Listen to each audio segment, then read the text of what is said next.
Audible Originals before? This is a brand new part of the platform that might just interest you as an author. So today, let's talk to an author who is right now working with Audible for a brand new Audible Original, breaking down everything you need to know about what it is and how we can be leveraging it inside of our author platforms as well. Hi, everybody. I'm Karen Schaler. I'm a three-time Emmy Award-winning screenwriter, author. Sorry. That's okay. I do that too. Deep I know. breath. I never usually do that. Okay, 3, 2, 1. Hi, everybody. I'm Karen Schaler. I'm a three-time Emmy Award-winning writer. I write movies, novels, and just started writing audio, specific audio. And we're going to talk about that. And I'm so excited to be here today, KMs. Thanks for having me. I'm so excited that you are here because you are doing this year's Christmas Audible Original. And I want to break down what exactly that means, the process you use to create it, and what we can be expecting. So, what is an Audible Original? Oh, well, I'm so excited to tell everybody this story because, my background was writing Christmas movies. So I've written The Christmas Prince for Netflix, Christmas Camp for Hallmark, 2 Christmas movies for Lifetime, including one that starred Toni Braxton. And so, that's kind of my lane. And then I also write Christmas novels, that same uplifting feel good. So the opportunity to write something for Audible, and this is different, you guys. This is what's exciting. My novels are made into books. You guys probably audiobooks, y'all know them. They run 9, 10, 12 hours, one narrator is reading these beautiful books. And by the way, I am so in awe of narrators, let me just say, because what they do and how they do it, it's even more now. But what Audible Original is and what makes this so exciting, this is what's called a scripted multicast Audible Original. And what makes it original is it's like a movie. We get to hire actors. It's a full cast of actors, and it's written like a movie, but for your ears. So it's going to run an hour and a half to 2 hours. And it's really a nod back to the days, remember in the 1940s, people would sit around the radio and listen to George Orwell. And you're like going, Karen, I'm 20 years old. No, I don't remember. But your mom or your grandparents would remember, or it's like a part of history. And I really think with the pandemic, what happened is a lot of movies couldn't be made. And you had these top creators, and Audible's so smart. And they're all about really connecting their listeners to these amazing storytellers. And so when they reached out to me, they knew I was an author. They knew I was a screenwriter, and they thought I would be a great mix to kind of combine the worlds and do an Audible original. So this has been amazing, and they're only releasing one this Christmas. So I'm so honored that it's mine. It's called Once Upon a Christmas Carol. Our cast is phenomenal, and I'll tell you about a little bit about that because I'm excited, and I just love everything about it because I feel like it's that experience, and writing it, I grew so much as a writer. At first, I was scared. I'd never written audio. So I was like, that's different and it's hard, but it is so gratifying. And now when I was writing my novel, I write better. I'm writing about the snow crunching, right? The bells, the rings when you open the cafe door, because I had to write so you'd hear it. So I'm so excited to dive into this one. That makes a lot of sense. And we are creating an audio-based experience. Before we get too much into detail with this, are we going to be able to see a book version, a movie version, things like that? Are we expanding upon this, or is it exclusive? Oh, thank you. I love that question too. So remember in one of your other episodes, I talked to you about when you're researching your movies and your books and all of that, to have these one sheets where you have all these ideas. So I have a library of ideas. You all should too. Whenever you have an idea, you'd have it ready to go. So this was originally a movie idea that I had. So when Audible came a calling, literally like, what do you got laying around, Miss Christmas Karen, my nickname, because I write so much Christmas kind of content. This was one that I had thought about making a movie. So it was really important to me because it was so perfect for Audible because of all the things we'll talk about, writing for sound and music. Once Upon a Christmas Carol, we're going to have Christmas carols in here. Yes. And so I originally, when I talked, I negotiated every contract.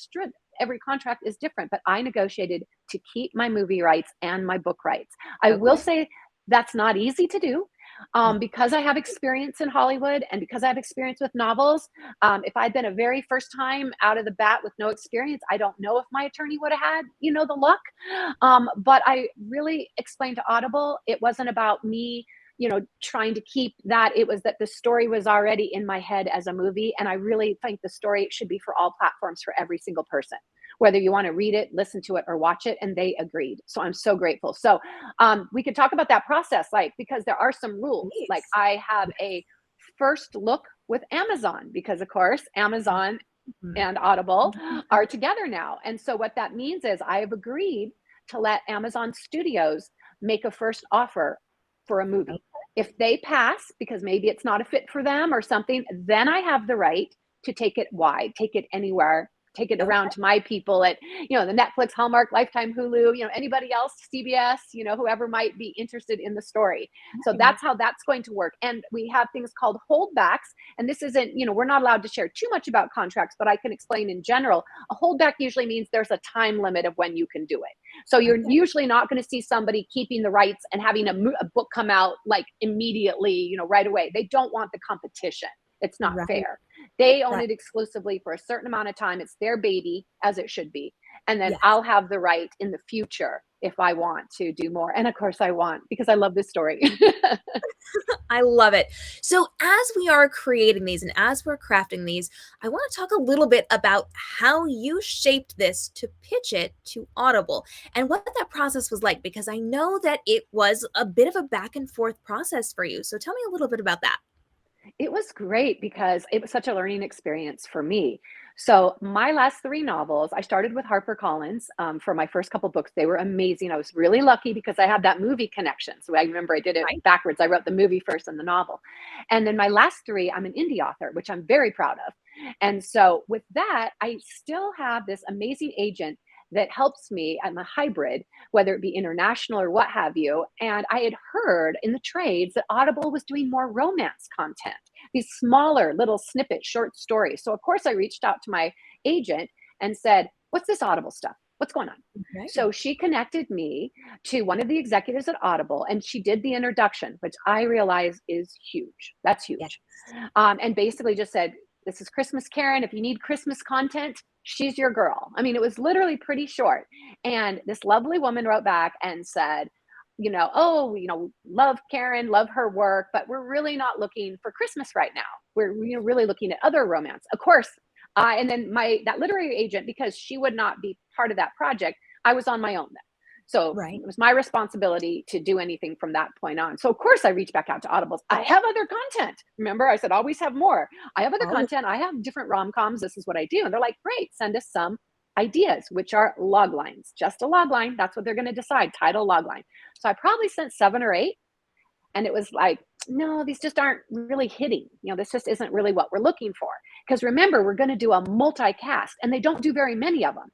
So they weren't right. even, I remember, I love the executives because they were so transparent. They're like, "We're not exactly sure." And I think any executive is like this when they're creative searching what we're looking for, but we'll know it when we see it, right? You hear that a lot, like, "We'll know." So I, Yep. again, was smart. I didn't want to let her go. I'm like, I have somebody I'm emailing. Yes, she said no to about 9 of my ideas, but I just really want to do this. So I said, "Well, can you tell me some of your favorite rom-coms? Like, was it the Harry Met Sally? Was it, so I had an idea because I generally and honestly do have so many ideas, depending on what Right. lane. Are we more Netflix? Are we more Amazon? Are we more Hallmark? Like, what style, tone, feel?" And that's when she said, "It's hard. I just sort of would know it, and she goes, "And we're getting full, with, what we're looking to do with this, but Right. I'll keep you in mind."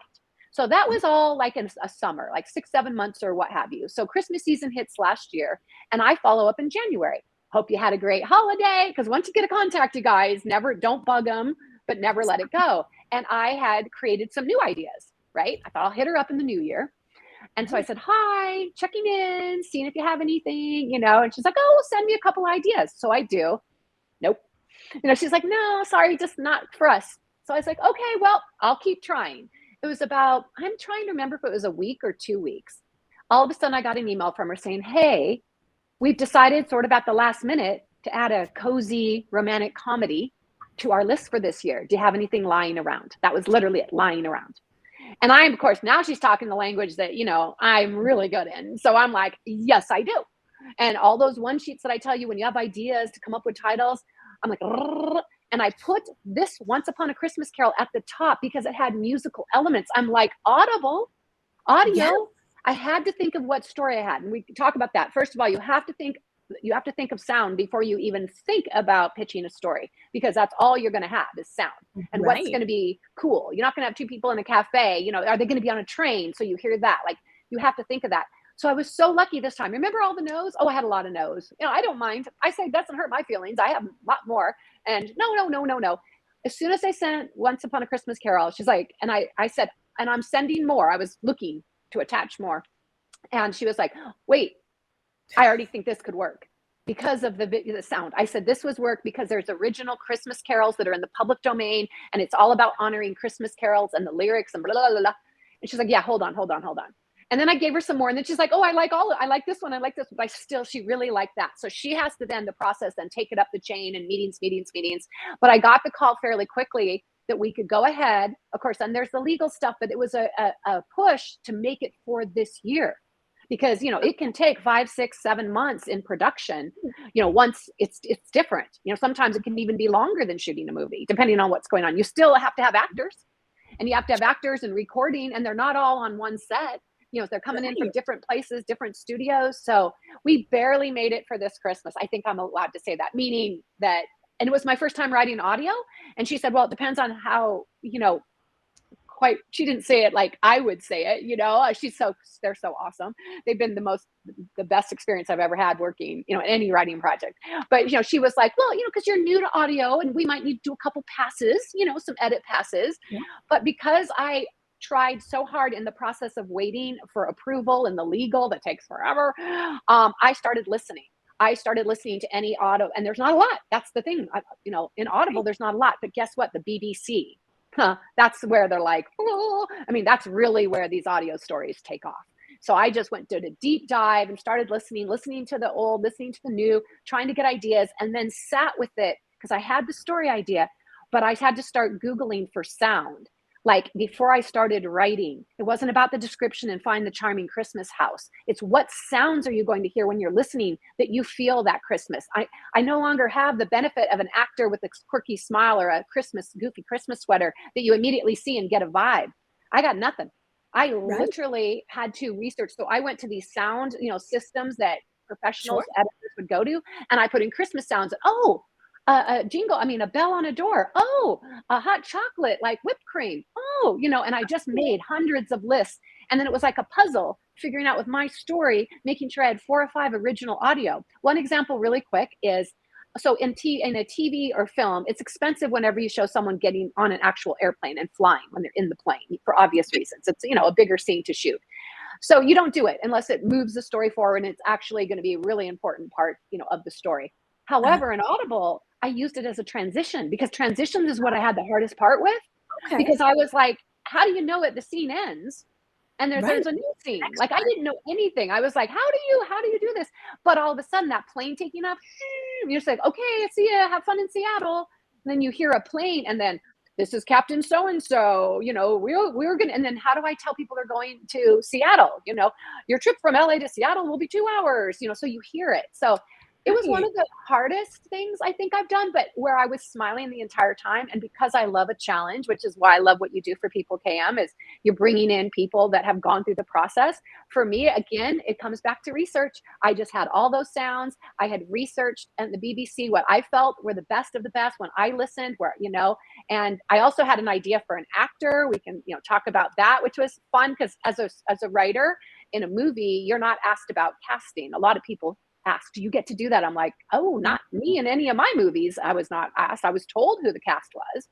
But in Audible, they made me a partner, which is what they do. And they say, these are the people we're thinking, what's your wish list? What do you like? And from the cover, from the title, from everything, I got to be involved. So where movies as a feature writer can be the writers kind of, they take it, it's a process. You're at the beginning and then it moves on without you. I got to be involved from every step down to listening to the last files where I could say, oh, wait, could we turn that part up a little bit?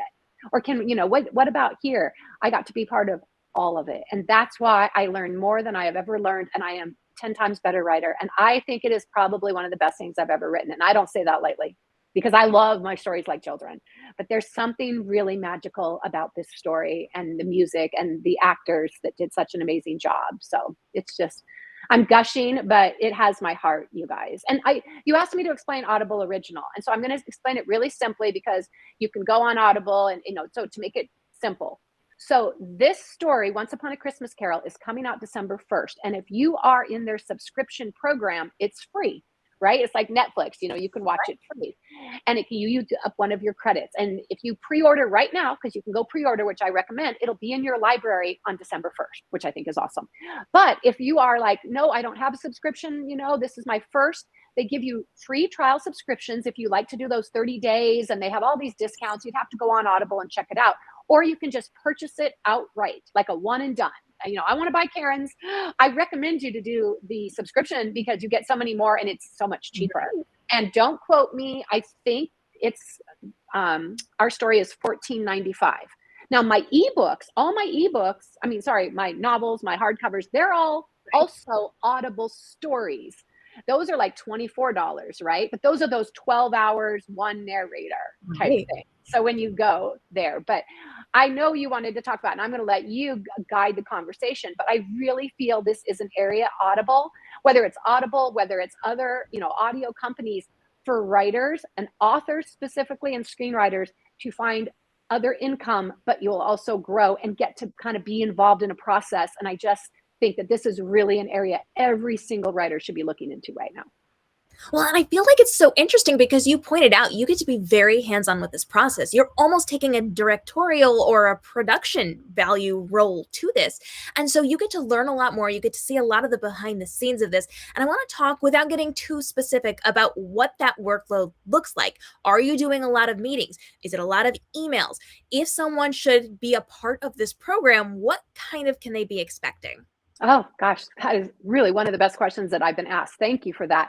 And I want to make sure to be really clear at the beginning. If you're someone going, I don't have time for all that, and I don't know that, they do not require this. They do not require this. I think that's really important. I come from television, a background. I got to be very involved. I got the impression that probably hardly anybody wants to be that involved, right? I mean, because I do not have a producer credit or producer pay. I am being paid as the creator, but I said I wanted to be involved. So was there extra work? Yes. Did I want to do it? I basically begged to do it. Yes, because I wanted to learn, right? But I do believe that they're inclusive with their covers. They want their authors and screenwriters, we're going to say writers for the purpose of here to make it easier because they bring from everywhere. They want their writers to be happy. So they're going to show, what do you think of this cover? And what do you think of this? Now, I have done so many book covers where even with Harper, I pretty much went on Shutter, stock and kind of Pinterest boarded my cover ideas because covers are so important to me. It's very visceral to the process. And they knew that. And we had a conversation because I also have a thing where I don't want people on the cover, and Audible is doing those cute animated ones. And there's a lot of people that look like me that are blonde, skinny little blondes. And I'm like, I want to be inclusive to everyone and I want any country. So, a compromise I've done in the UK with my books is to have the back of people and brown hair for our woman, because that way it could be anybody, any culture, anywhere. Right. When I write my books, and I do not say size, shape, I don't say any of that. And so Audible, again, this is Audible. They could have been like, yeah, Karen, we're Audible, but they were so respectful. And when you see, the cover is magic. And we have two people, and I got my girl, dark hair. She could be anybody of any nationality.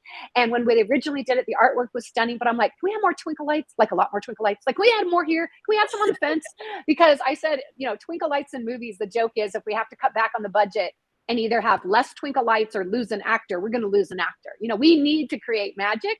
And I always say it's a secret sauce to anybody in art. If you're making a cover in Christmas, you need twinkle lights, that's the money. That's the money. So from all of that. So in terms of that, I got to be very involved, but do not let that scare anybody away. And to be clear, the director and the producer, she was amazing. So she's the boss for sure. And there's a nugget I haven't talked about this yet.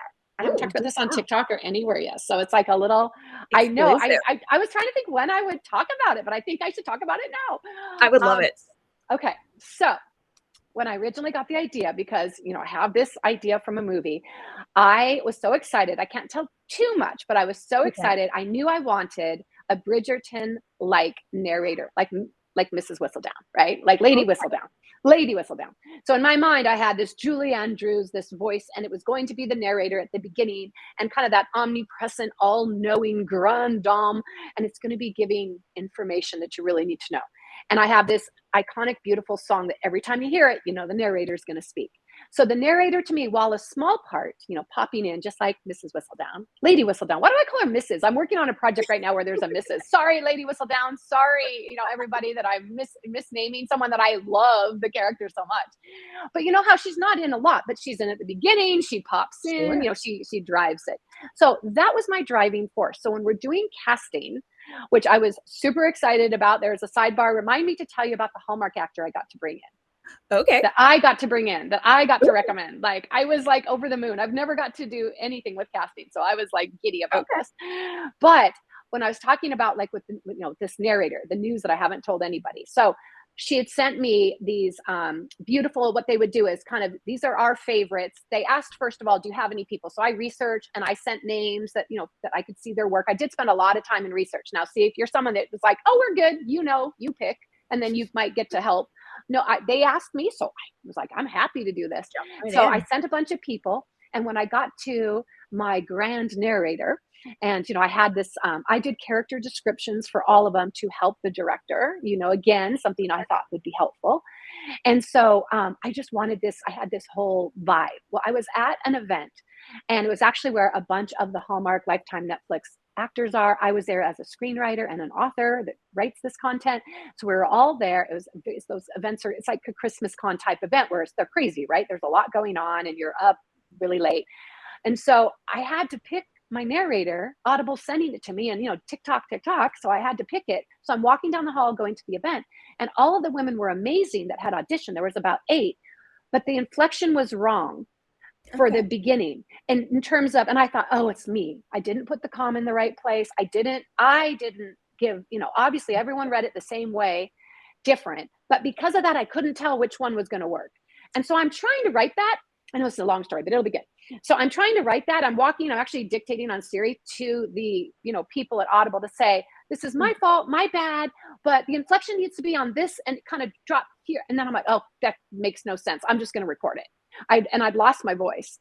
And so I recorded it, and I've never acted in my life. I've been a broadcaster my entire life. I know how to read news content, but I'm trying to be this Julie Andrews, Lady Whistledown type voice, you know, I'm like, oh, laughing at myself. So I send it. I say, don't laugh at the voice, but this is the inflection. Is there any way we could have them redo it with that? Then I'll be able to tell more what kind of hits my heart. So 20 minutes, 30 minutes later, I got an email going, I gave that to the producer, the director, and we think you should do it.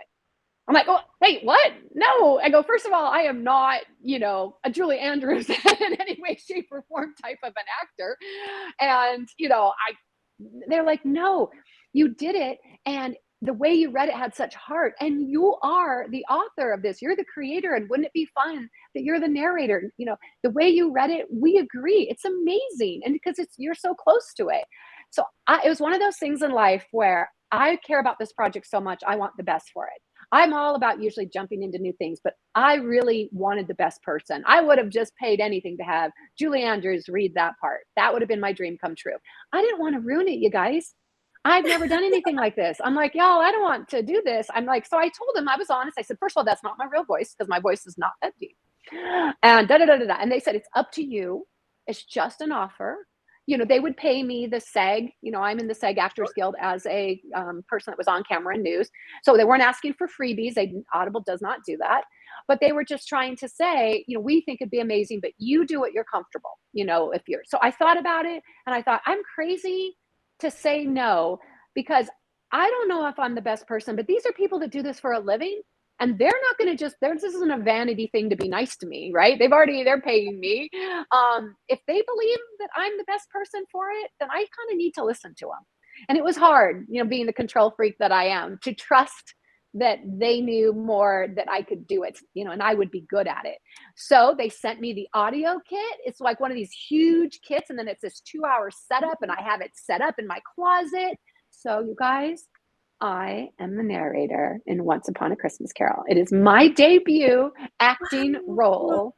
Oh, I love it. That's amazing. I'm so excited. And I haven't told anyone. I thought, well, when am I going to tell people? So now you have the exclusive. I love that. And it's such a special project too.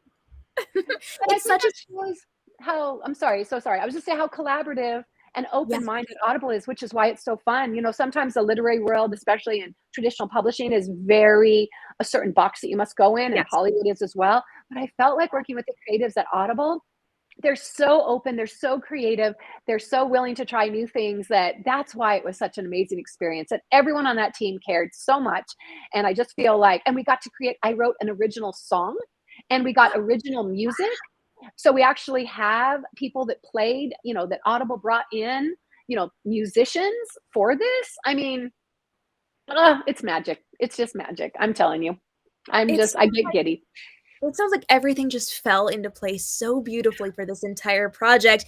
And you mentioned that you got to work a little bit of magic in terms of the casting as well. So, what do we need to know about this person you brought Okay. in? Thank you for asking me because I've been so excited about this.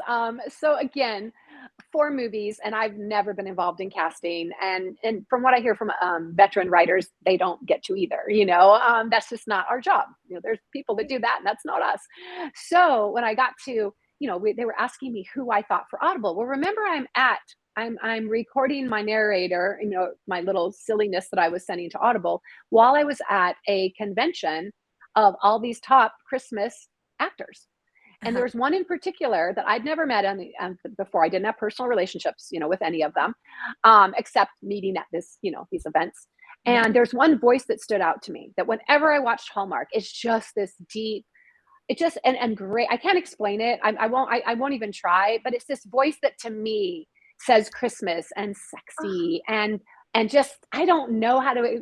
He'd probably blush. I'm just calling it sexy, but you know that voice that's just that deep and Yeah. even Audible. One of the Audible people said it so perfectly, and I'm not going to say it as beautifully, but something like it was like silky hot chocolate. Like it, you know. I mean, Oh, it's just gorgeous. The voice is gorgeous. He is a gorgeous human, and he is blessed with gorgeous good looks to boot.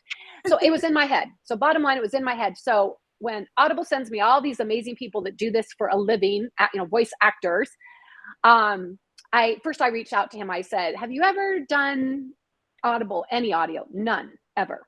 You know, but he said it. People have always asked him because his voice is so good.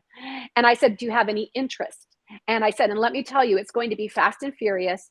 And I'd already asked Audible. I said, "What do you think if I could ask this Hallmark actor that does Hallmark, you know, meaning he does a lot for Hallmark Christmas? I've met him."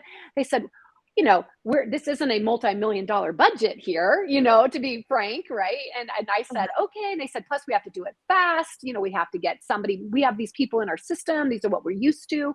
But they said, "You can try." They told me I could try. So long okay. and short, after talking to him and he talked to his agent, he was open with the reason I love it and the reason that he's doing it is because he said, "I love to learn. I don't have to be paid zillions of dollars. It's not about that. It's about me learning something new. This is new. This is exciting. I want in. I want to do this." And that attitude is why I wanted to work with him. And for anyone listening that knows Hallmark, it is Ryan Pavey. And Ryan is one of the Hallmark most beloved stars in the whole Hallmark family. And of course, he has a Christmas out. I'm actually going to be putting a TikTok out about this, you know, mentioning him and the kind of the actor, a shorter version, of course. Mhm. But I think that what was so special is, you know, that he had to negotiate. And again, there's so much that's the hard part, you guys. The hard part's the behind the scenes and contracts and all of that. That's always hard. But I just loved his attitude. And the first time, that was his debut and it's my debut. And I will say this, normally I wouldn't recommend when you have a first shot of a company to recommend someone else that you don't A, personally know, and B, don't know if they can do the job because it's their first time. Because if Ryan tanks, he would listen to this and laugh at me, which I just knew in my heart he wouldn't. It's going to make me look bad. Plus, he's one of my stars, meaning it's going to hurt Right. the entire production. But I Right. believed in him so much, and Audible believed in me to pick him. And thank you, God. Honestly, when I heard the files of his voice for the first time, I literally got chills and like had tears because I was excited for him too. Because I thought, what an amazing opportunity, you know, just like I'm telling writers, you know, to lean in and look at writing audio. Actors can pick up these audio jobs, and it's so much harder. There's a thing where he's dancing, you know, he's dancing with our fabulous, oh, and let me tell you, our lead, it's Brittany Presley. And in the Audible world, everybody knows her. She's the queen. She's like Ryan's a Hallmark king. Well, she's the Audible queen. I Yeah. mean, she does all the romances. She's won an Audie Award. I mean, she's phenomenal. And you know, but when there's a dance scene, And even, they're just like probably recording in their closets too, right? In their little setups, and probably more exciting than my closet. But they even sound out of breath. Like they know how to read, like they are dancing, sounding out of breath. I mean, how do they bring everything to life like they do? Even Ryan's chuckle, you just could kind of see a twinkle in his eye when he looked at her. You could see it through their voices. And Right. that's what was just magical. So yes, I did. I got to approve everybody. And sometimes the top people, it came down to one or two people. And every time they'd say, "What's your pick?" And it was kind of like that, like hold up your pick. And we were on the same page. I Or love there'd be one where I go, "Why do you think that?" And then I'd listen and go, "Oh, I see it." And they'd say the same. So that's why this was a dream project for sure. It sounds like the perfect collaboration of all the minds meeting and making great choices, and I cannot wait to see the debut of your Audible original. So before I let you go, remind us again when this comes out and where we can access it. Oh, thank you. So, Once Upon a Christmas Carol is a scripted multicast. That means you're going to you're going to hear a bunch of different actors. It's amazing. Original music comes out as an Audible original on December 1st. And if you follow me on social media, I am at Karen Schaler Official is my Facebook page. On Twitter, I am Karen Schaler. TikTok, I just got on Karen Schaler, and Instagram, I'm Travel Therapy because I also do a travel show. But I'm putting a ton of content there, and we'll hopefully be doing some giveaways and all of that with Audible. And I just recorded something very special, a special partnership with Audible and Pandora and Sirius XM. I'll be happy Oh, to talk about that. So can't say too much, but it's going to bring the Christmas cheer, you guys. Even if you've never listened to an audiobook, even if that's not your thing, remember this is going to run about an hour 45 minutes. So it's not one of the 12 hours like my other audiobooks are, right? Like a traditional audiobook. You're going to love it. And if you're an author out there, any writer, screenwriter, look into writing this content. There are so many opportunities and you will love it. And remember, I didn't have any experience. You have what listening to here today, you have the same information that I did to do it, and you can do it too. if you have questions on any of this, go ahead and drop those down below and hit that subscribe and notification bell because every single day we're dropping videos to help you level up in your writing and your reading life. And we want to make sure that we're answering all of your questions and getting on guests to help you grow in your part of the platform as well. So let us know, where are you struggling? What questions do you have? And what type of guests do you want to see on the show? I will do my best to get them on for you if you drop those questions down below. I'll see you in the next episode.